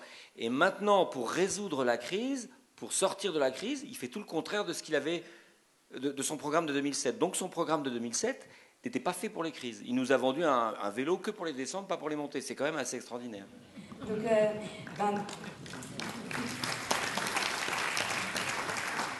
Thomas Legrand et Christophe Barbier, donc, nous sommes maintenant à l'heure finalement du bilan du mandat de Nicolas Sarkozy. On vient de le faire, là. Voilà, c'est ça. Et donc, j'ai justement envie de nous tourner vers l'avenir et de vous demander comment vous prévoyez de traiter la campagne. Christophe Barbier, c'est une manière de bouffer la boucle, puisqu'on a vu que le rôle du journaliste, du journal, était remis en cause, rien que dimanche soir sur TF1. Donc on avait envie de savoir votre vision de votre métier de journaliste et sur cette campagne. Comme je vous l'ai dit tout à l'heure, je crains une campagne où les Français, considérant qu'ils n'ont que des mauvaises nouvelles à apprendre et de la difficulté à rencontrer, vont pas être faciles à bouger. Je pense qu'il ne faudra pas aller leur vendre de la légèreté, des coulisses, la personnalité des candidats. Ils s'y intéresseront, bien sûr, mais ça ne sera pas le cœur de la campagne. Évidemment, si on va vers le débat d'idées profond, lourd, l'analyse des programmes, on risque de faire des journaux un petit peu ennuyeux. Évidemment, si on ne fait que les affaires, les scandales, les boules puantes, ça va finir par lasser et on n'aura pas l'impression d'avoir joué notre rôle dans le débat démocratique. Et pourtant, il y aura ces ingrédients-là. Il faudra bien présenter les personnalités des candidats. Hollande a-t-il vraiment changé depuis l'époque où il était un premier secrétaire du parti un peu tiède ? Sarkozy a-t-il vraiment changé par rapport au Sarkozy de 2007 ? Donc on présentera les personnalités, on présentera les programmes. Est-ce que la gauche résistera à la tentation de la promesse déraisonnable ? Est-ce que la droite dira la vérité sur ce qu'elle fera après ? Et évidemment, on traitera les affaires, parce que les affaires, quand elles surgissent, on est obligé de les traiter. Obligé, et on est obligé aussi de les faire sortir si on a des informations.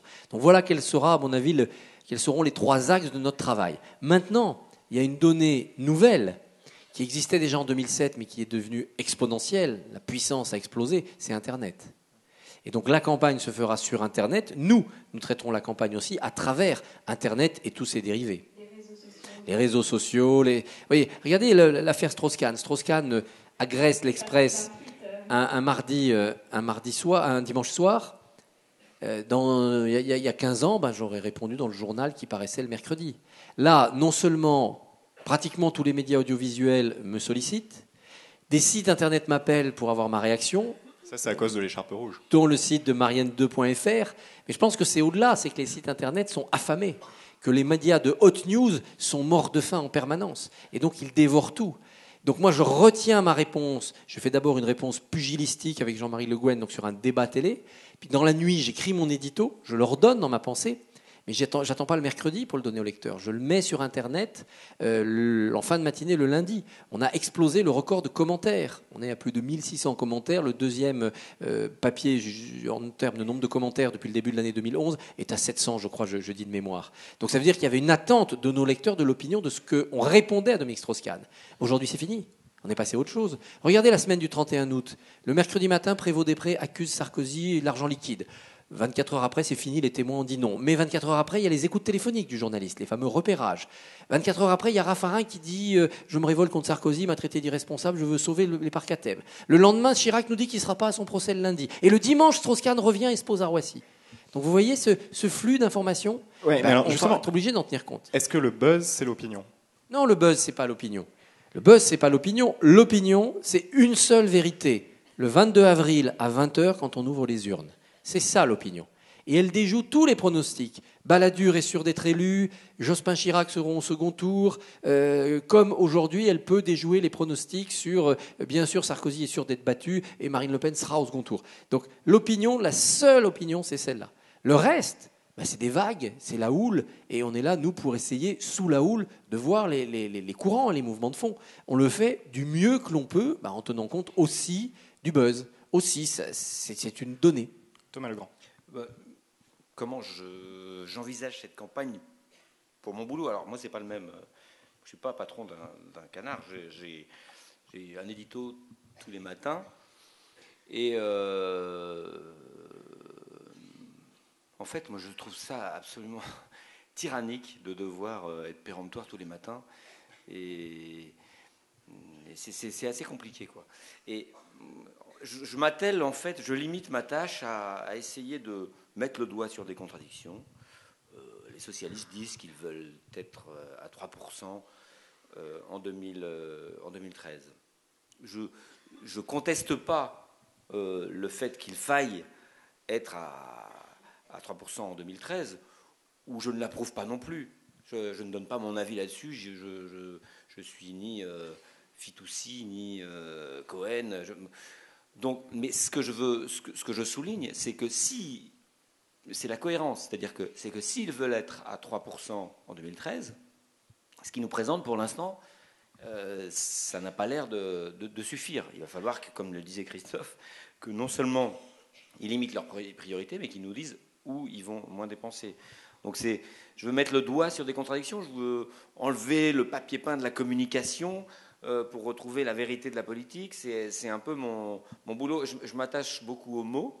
En expliquant les mots, on explique la politique. Ce que j'ai fait avec le mot rigueur tout à l'heure, on peut le faire avec beaucoup de mots. Et en politique, les mots ont une acception évolutive et un peu différente du langage habituel. Et par exemple, le mot intégration, c'est un mot qui vous paraît antiraciste. Et ben, dans les années 60, c'était le mot de l'OAS. Donc les mots sont colonisés par les partis, changent de sens.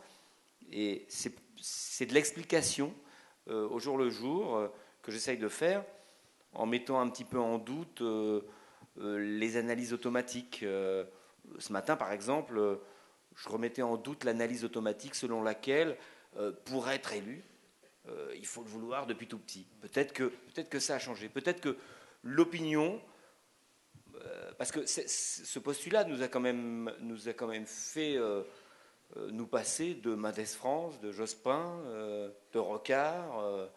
On peut se dire c'est peut-être un peu dommage. Et peut-être que l'opinion change sur ces questions. Enfin, voilà. J'essaye de trouver des explications un peu originales et qui donnent des clés, sans donner forcément une opinion. Alors, je ne dis pas que mes éditos ne sont pas orientés, mais l'exemple, je pense que je n'étais pas éditorialiste pendant le référendum sur l'Europe. J'ai un avis, moi j'ai voté oui, mais enfin je pense que j'aurais fait en sorte que ça ne s'entende pas. Et en tout cas, ce qui m'intéresse, c'est de mettre le doigt sur les contradictions qui sont souvent... en fait, les contradictions des hommes politiques, c'est souvent des compromis pour essayer d'être compris par des contraires, parce qu'il faut réunir 50%. Voilà. Ça, c'est leur problème. Mon problème, c'est qu'ils soient le moins contradictoires possible. Et justement, on a été pendant 5 ans dans un discours et dans une analyse politique très sarco-centrée. Est-ce que ça... On était des sarchroniqueurs. Moi, je me présentais comme un sarchroniqueur parce que je faisais que ça, oui. Est-ce que ça a changé pendant la campagne ? C'est très intéressant parce que Nicolas Sarkozy, comme Ségolène Royal en 2007, faisait de la propaganda. C'est-à-dire qu'il dominait l'agenda médiatique en lançant des petites bombes, il brisait des tabous, selon leurs propres termes, et il choquait l'opinion et les éditorialistes, enfin les commentateurs, pour pouvoir occuper le terrain politique et le débat public. Et ce faisant, ils pouvaient choisir leur thème. La sécurité pour Nicolas Sarkozy, la famille pour Ségolène Royal, et celui qui gagnait était, comme pendant les guerres napoléoniennes, celui qui arrivait à faire que la bataille se fasse sur son terrain. Et la propaganda est morte. Elle est morte à l'été 2010, quand Nicolas Sarkozy a essayé de remettre la sécurité et le thème de l'identité nationale avec le discours de Grenoble, et que ça lui a fait perdre des points.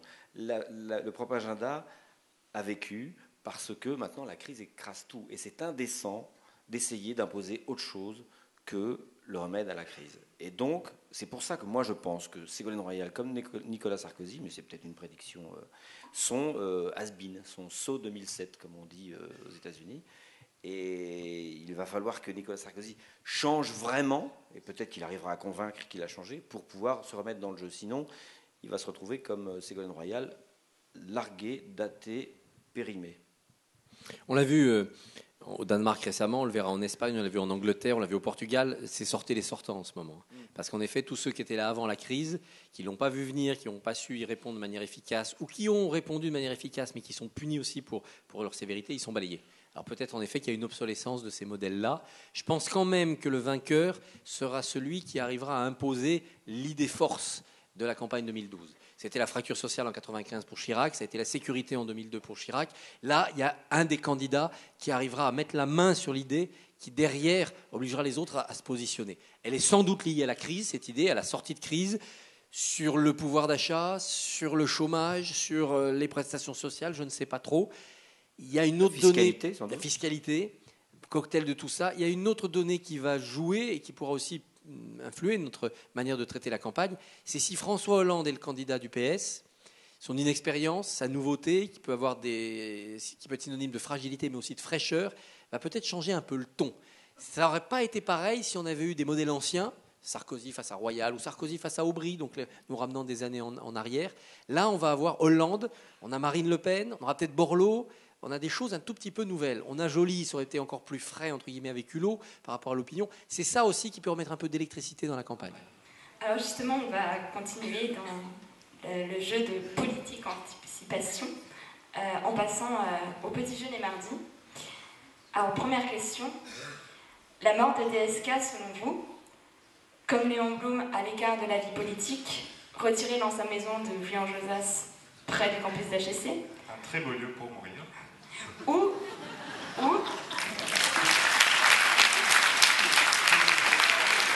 Ah oui, d'accord. attendez, j'ai encore mieux. Quand Hollande vient, ça doit être quelque chose. Hein. Ou comme Félix Faure faisant une attaque dans son bureau de l'Élysée pendant une... Félix Faure. Il n'y a pas mieux que la mort de Félix Faure. Voilà. Il a perdu sa connaissance. Non, il a retrouvé sa connaissance. Non, elle est partie par l'escalier. C'est pas vrai. Clémenceau avait dit en entrant dans le néant, il a dû se sentir chez lui. Il avait dit aussi, il se croyait César, il est mort pompé. Mais bon, c'est pas pour les jeunes filles. Marine, vous n'écoutez pas. Hein.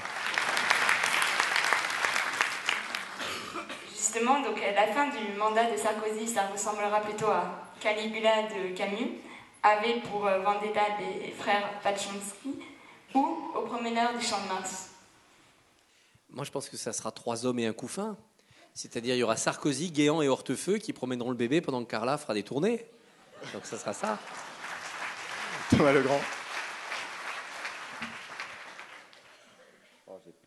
J'ai pas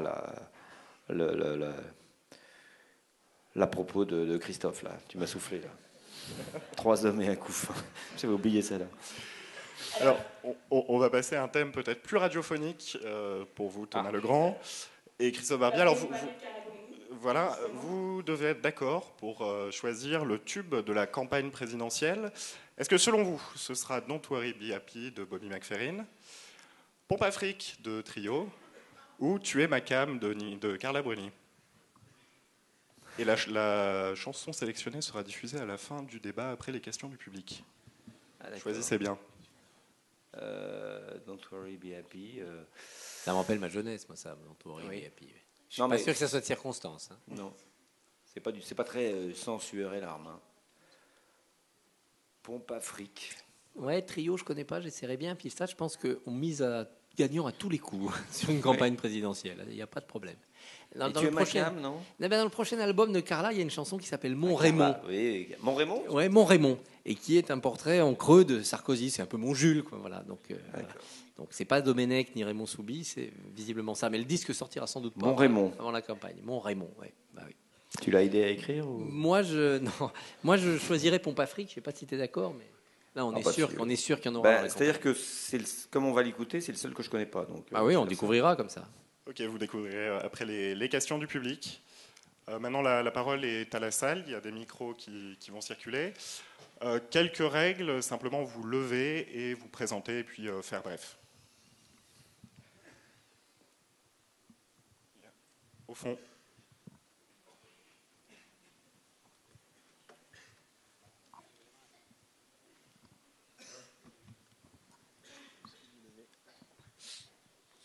Bonjour, bonsoir. Donc Corentin Boniface, première année à l'ESSEC.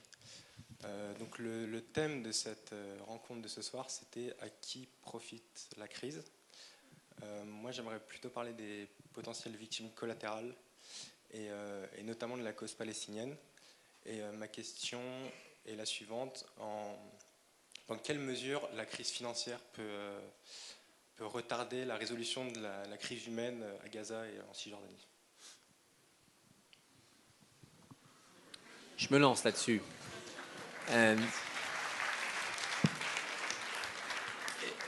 À l'échelle de l'histoire et de ce qui est bien pour l'humanité, il serait totalement inacceptable, insupportable que le mouvement engagé avec les printemps arabes n'aboutisse pas au règlement des verrous, des points de fixation de cette région du monde. Je pense autant à l'Iran qu'au problème palestinien. Il faut absolument que la communauté internationale profite de cette dynamique, fasse effet de levier, effet d'élan, pour qu'on règle aussi tous ensemble ces problèmes-là. Une partie se joue cette semaine à New York, sans doute pas la partie définitive, mais si, et je le souhaite, la France et l'Europe votent pour la reconnaissance de l'État, ça ne marchera pas parce qu'il y aura veto américain, mais ça permettra tout de suite derrière d'ouvrir peut-être une conférence, pourquoi pas à Paris, en tout cas en Europe, où là, on fait passer, comme on a failli le réussir après Oslo il y a bien longtemps, on fait passer la polémique dans une phase beaucoup plus constructive. Il ne faut pas se dire, entre Israéliens et Palestiniens, comment ça va finir. Parce qu'il y a tellement de haine accumulée, tellement de problèmes inextricables, notamment Jérusalem, qu'il faut se dire comment ça ne finira pas. C'est-à-dire comment assurer à long terme la pérennité de cette coexistence de deux États, de deux peuples, en laissant après un temps très très très long, multigénérationnel, à aller vers une véritable paix, c'est-à-dire une paix au fin fond des esprits, c'est-à-dire ce qu'il y a entre nous et les Allemands maintenant, après des siècles de massacres. Donc, exactement comme la Révolution française a insufflé à tout un continent le sentiment national et le printemps des peuples sur plus d'un demi-siècle, il faut que le printemps arabe insuffle à toute cette partie du monde un esprit de règlement des conflits, des points de fixation et une bascule dans une modernité de la tolérance. Évidemment, c'est beaucoup plus facile à dire qu'à réaliser après, parce que c'est des micro-actes diplomatiques jour après jour. La crise financière, là-dedans, à mon avis, ne peut avoir qu'un impact négatif, parce qu'elle affaiblit les peuples et les pays qui pourraient être de bonne volonté. Et honnêtement, l'énergie des dirigeants français et du peuple français, il est d'abord tourné vers la résolution des problèmes économiques et financiers avant de jouer à la paix dans le monde et à la création d'une entente israélo-palestinienne. Et c'est évident parce que l'urgence est là. Donc elle nuira de ce côté-là, elle nuira aussi parce que dans une crise financière, il y a toujours la tentation d'en sortir par la guerre. Ce n'est pas le New Deal qui sort les Américains de la crise des années 30, c'est la guerre. Parce que la guerre relance un processus militaro-industriel producteur de croissance, y compris pour ceux qui la perdent. Les Japonais et les Allemands, dans l'après-Seconde Guerre mondiale, sont là pour le prouver. Donc j'espère qu'on ne trouvera pas, que les plus cyniques ne trouveront pas dans l'abcès israélo-palestinien le bon petit détonateur pour qu'on ait la bonne guerre qui fera repartir l'économie occidentale. J'espère que les pays émergents seront là pour dire « Oh là, doucement, nous la prospérité, on y va par la paix ». J'en suis pas sûr. Je ne suis pas sûr qu'il y ait la maturité dans ces pays-là pour nous imposer une paix ou nous éviter une guerre qui serait pour nous une espèce de guerre d'arrière-garde. J'ajouterais à cette brillante démonstration que la crise financière impacte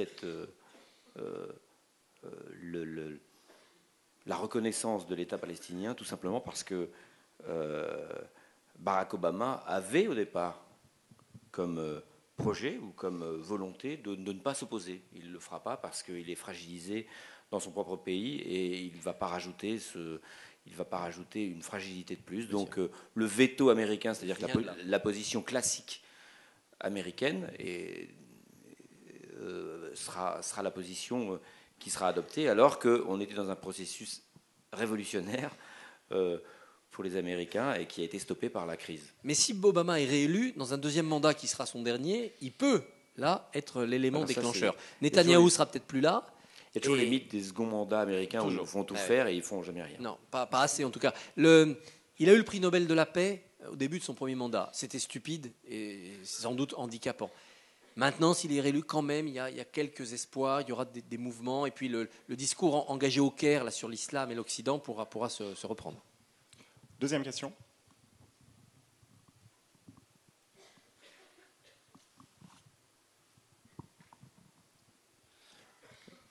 Bonsoir, Maxime. C'est sage, hein, les écoles de commerce, c'est très sage, hein, je trouve. Pourquoi ? Je trouve que les écoles de commerce sont très sages. par rapport. Ah, Sage, je sais pas. c'est-à-dire Je sais pas. Si Aux âgés de la Sorbonne, où on prend la parole sans la demander. Voilà. Je voudrais revenir sur l'idée, idée forte. Monsieur Barbier, vous avez parlé d'une idée forte. En début de conférence, on a parlé de la démondialisation soutenue par Arnaud Montebourg. Est-ce que vous pensez que cette idée de démondialisation, de protectionnisme, de sortie de l'euro, de quitter la mondialisation, peut être une idée forte dans la campagne? Est-ce qu'elle est crédible ou purement utopique? Non, je n'y crois pas une seconde. Pour une raison, c'est pas une idée force. Pour moi, c'est une idée faiblesse. Et d'ailleurs, il le dit lui-même à la fin de son petit opuscule. Rien ne peut se faire sans l'Allemagne.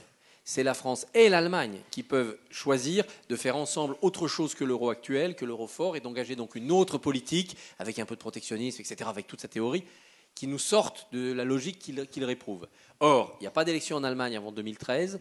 Il y aura peut-être d'ici là une crise politique parce que la majorité actuelle est brinque-ballante, mais la majorité alternative éventuelle, autour du SPD ou avec les Verts, est encore plus européenne, encore plus fédérale, encore moins montebourgeoise, si j'ose dire. Donc je ne vois pas du tout dans l'idée de Montebourg autre chose qu'un habile reflet de Stéphane Hessel d'un côté, les indignés espagnols de l'autre, pour peser, et ça marche, sur la primaire socialiste. Quelle est l'aile gauche moderne du Parti socialiste aujourd'hui? La démondialisation de Montebourg. Mais si vous entendez par idée force, idée pertinente, Christophe a donné son avis, je n'ai pas spécialement de différence, mais ça peut être une idée force au sens où elle peut marcher. Elle peut marcher. Ça marche déjà un peu. Oui. Voilà, ça marche déjà un peu. Donc, mais sur la France et l'Allemagne, il y a quelque chose de très intéressant qui se passe. C'est ce que fait notamment Martine Aubry, mais je crois que François Hollande est à peu près dans la même démarche, c'est que les partis sociodémocrates et socialistes sont en contact constant et font leur programme en commun et sont conscients que il va falloir travailler en commun et de concert, et ils obtiennent des petites choses comme ça. Martine Aubry est très contente d'avoir obtenu la promesse des Allemands de faire un SMIC pour les paysans. Vous savez que les agriculteurs allemands ne sont pas soumis au SMIC, ce qui fait que les tomates allemandes sont les moins chères d'Europe. Il y a une sorte de dumping social de la tomate allemande. Eh ben, Martine Aubry est très contente d'avoir obtenu de ses camarades sociodémocrates allemands un alignement. Il faut, quand on fabrique un programme pour son propre pays, qu'on soit UMP ou PS, il faut travailler avec ses collègues allemands, et c'est ça l'avenir. J'avais autre chose. Sarkozy avait proclamé l'espèce de groupe de travail pour la fusion fiscale, pour les rapprochements budgétaires. Ça n'a rien donné, quoi. Absolument rien. Mais, 3 rapports de la Cour. Et rappelons qu'en 2007, Sarkozy ne voulait plus entendre parler de l'entente franco-allemande. Pour lui, il n'y avait que l'entente franco-anglais, franco-britannique. Évidemment, là encore, il est rentré. Là encore, il est devenu très classique. La rupture n'est pas passée par là non plus. Autre question de la salle. Au premier rang. Il y en avait une un peu derrière. Bonjour. Clément Perrault, 3e année, ancien mardisien. Ça va faire écho un peu à la question de Maxime. Dans votre discours sur la crise, on entend diminution des dépenses, alignement sur les exigences des marchés, et pas une seule fois réforme du système, en fait. Et on oublie, quand on parle de la Grèce, de dire que c'est quand même les banques, Goldman Sachs en première, qui a fait en sorte de maquiller leurs dettes pour les aider à rentrer dans un système de l'euro auquel ils n'avaient pas à adhérer. Bref, est-ce que vous n'avez pas le sentiment de commenter un système de manière résignée sans le critiquer réellement, en étouffant dans l'œuf toute tentative anti-système? Alors, je vais commencer une fois. Non, mais vous avez raison, mais moi, j'ai pas la prétention. Alors, c'est peut-être pas, on n'a peut-être pas tout à fait la même fonction, puisque toi, tu as la tête d'un journal, sinon d'opinion, au moins qui affiche une couleur. Moi, je n'ai pas la prétention de défendre un système ou d'attaquer un système. J'ai parlé de ce que disent les socialistes. Et ils ne critiquent pas. Ils critiquent, bien sûr, ils veulent changer le système, ils disent ça, mais enfin, ils disent quand même qu'ils veulent rester dans les clous, qu'ils veulent garder le fameux AAA. Et donc, j'en tire les conséquences en observant leur programme. Quand je parle de Mélenchon, je regarde son programme, et je regarde si c'est cohérent avec ce qu'il avait dit avant, avec ce qu'il est possible de faire Voilà. Mais moi, je ne me place pas dans la position de critiquer le système. Je le critique beaucoup en privé, ou si voilà. Mon opinion est assez critique vis-à-vis du système, vis-à-vis évidemment des agences de notation autoproclamées, etc. Mais tout ce qu'on a dit, enfin tout ce que j'ai dit sur la crise tout à l'heure, c'était simplement du commentaire du Parti socialiste et de l'UMP, puisqu'on est resté là-dessus, et eux ne critiquent fondamentalement pas, même si quelquefois dans leur expression ils sont toujours un peu plus révolutionnaires qu'ils ne sont en vrai, ils ne critiquent fondamentalement pas le système, et François Hollande en particulier fait assaut de rigueur et de raison, entre guillemets. En mars 2009, on avait fait une qui s'intitulait « Pourquoi les banquiers sont nuls ?», qui avait fait beaucoup parler et qui avait créé beaucoup de colère. En fait, on s'était un peu trompé, ils n'étaient pas nuls, ils étaient au contraire très malins, puisqu'ils ont reconstruit immédiatement leurs pratiques, les bonus, les produits toxiques, etc., pour replonger dans les mêmes mauvaises habitudes. Néanmoins, sortir du système, il faut être réaliste. C'est pas en enfermant les banquiers, en interdisant la spéculation, en faisant sauter l'électricité pour qu'il n'y ait plus d'échanges par ordinateur qu'on y arrivera. Je crois qu'un politique qui voudrait corriger le système devrait être beaucoup plus malin que cela.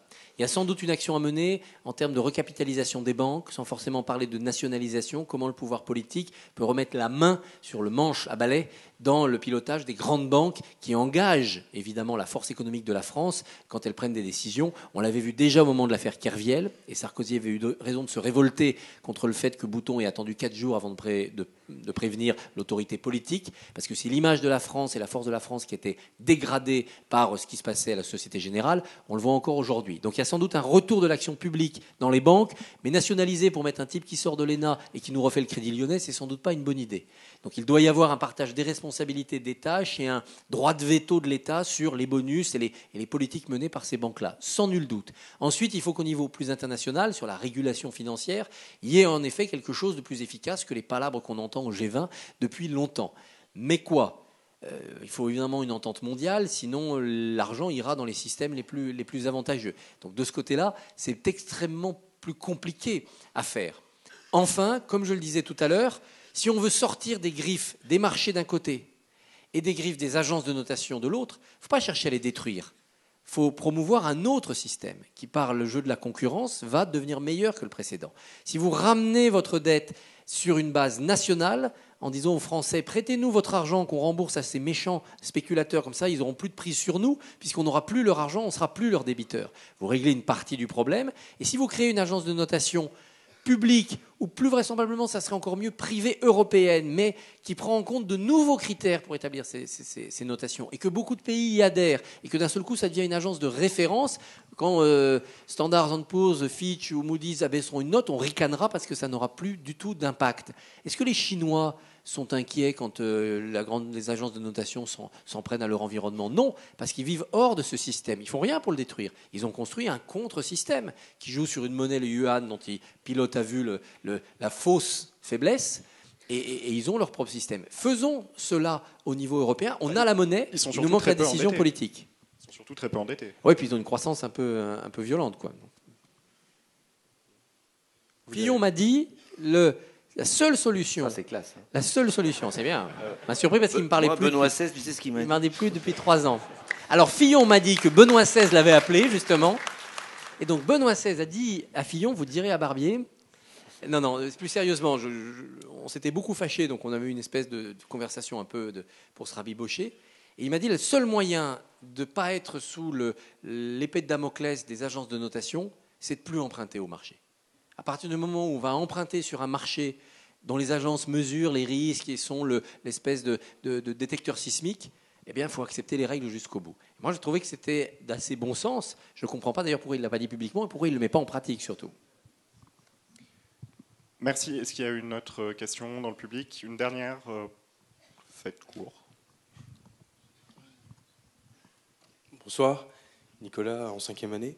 Bonsoir. On a eu le sentiment à droite qu'il n'y avait plus d'adversaires en face de Sarkozy pendant un temps, et on aperçoit dans l'ombre un homme qui vient d'être relaxé en appel, qui propose une autre alternative.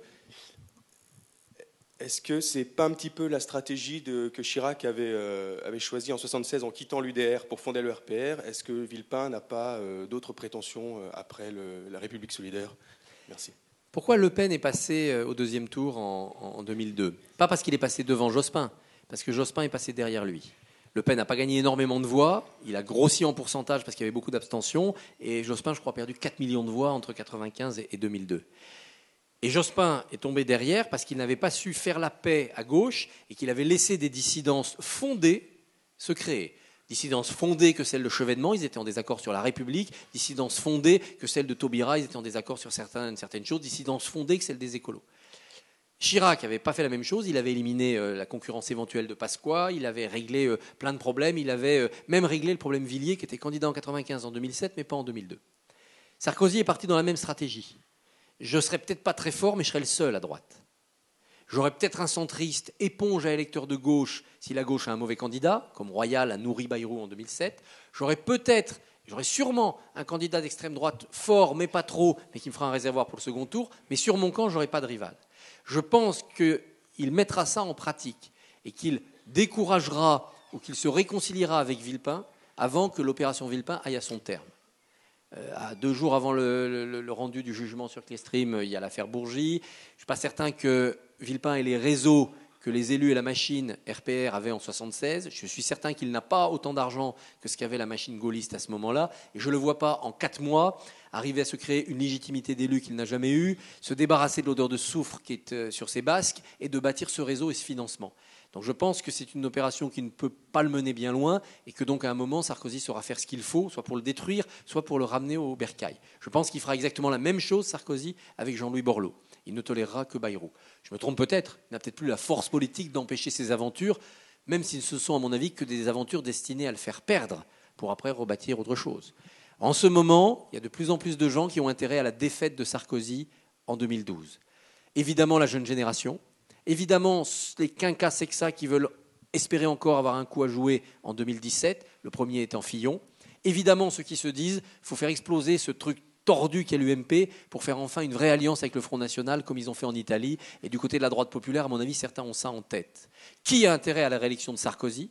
Sarkozy, son clan rapproché, Guéant, Hortefeux, etc. Et Juppé. Parce que Juppé, 2017, c'est trop loin pour lui. S'il veut être à Matignon, c'est là, maintenant. Donc je pense que beaucoup de gens sont en train de se dire qu'il faut le faire perdre dans son camp. Il faut le faire perdre parce que comme en face, ce n'est pas Strauss-Kahn, ce n'est pas 10 ans, c'est Hollande, 50 purges et la gauche est battable. Après des élections en 2014 locales qui seront mauvaises pour la gauche, elles ne peuvent pas être meilleures. Donc les gens se disent à droite, ça sera plus facile. Si c'est Aubry, oui. Ça, je ne sais pas, on a tous notre avis sur le débat. Pour l'instant, si les sondages sont justes, elle est en retard. Si c'est Aubry la candidate, je pense que ça sera pareil. Les gens de droite se diront, Aubry, c'est la candidate d'un seul mandat. Donc aidons-la à battre Sarkozy.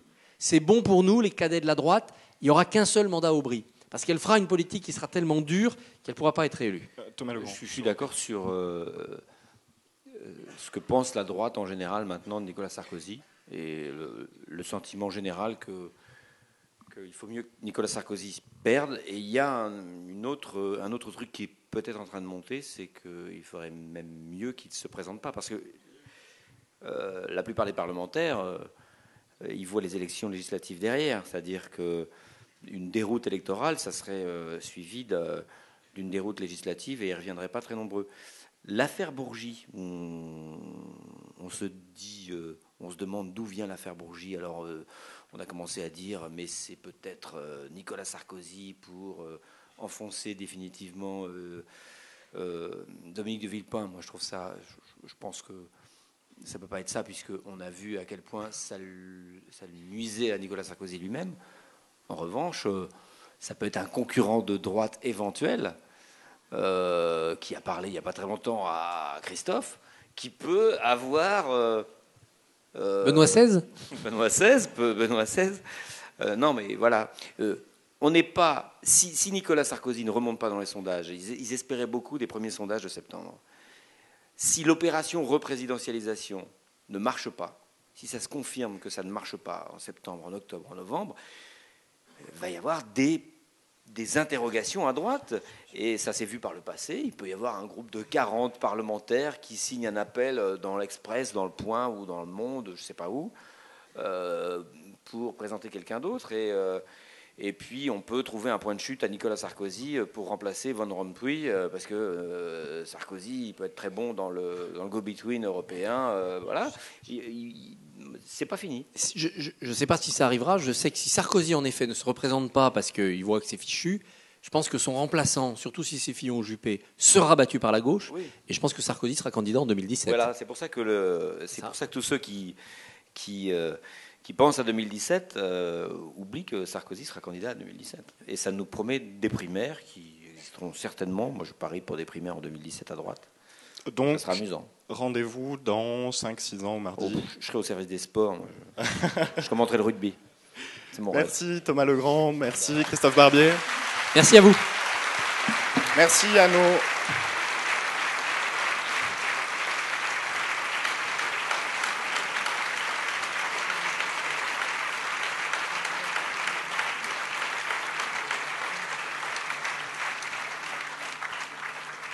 Merci également à nos sponsors, le groupe La Poste et le cabinet d'audit et de conseil Mazars. Merci à nos partenaires, ESSEC TV, Rêve FM, AV, le Noir sur Blanc, association de photos de l'ESSEC, et Claude à la régie là-haut, qui va tout de suite nous mettre Pompe Afrique de Trio, et on vous donne rendez-vous au cocktail si vous voulez discuter avec